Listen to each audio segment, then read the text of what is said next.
Moi, c'est Fatma Miladi. Je suis doctorante en informatique cognitive à l'université TELUC. Je suis spécialiste en intelligence artificielle générative.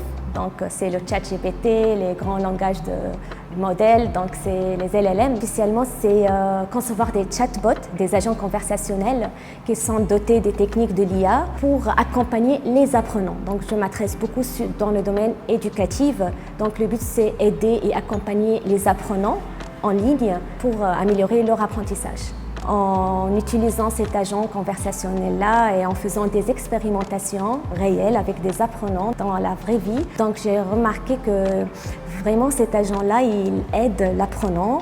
Il permet d'améliorer leurs connaissances, l'apprentissage, il améliore la motivation. C'est un accompagnateur, on peut dire. Il va l'accompagner durant leur apprentissage. D'une part, il va briser l'isolement.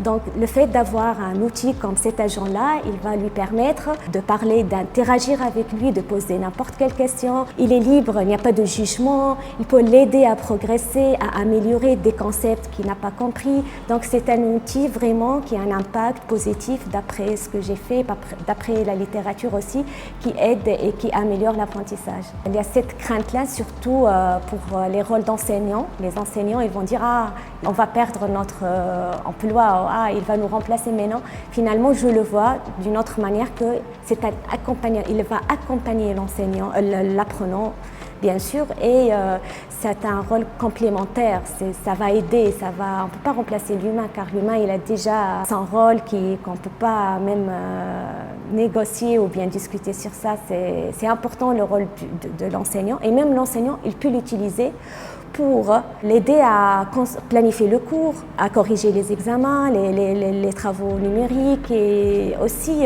l'enseignant, s'ils savent comment il l'exploite ou comment il l'utilise, bien sûr, il peut l'accompagner pour ce rôle-là d'enseignant.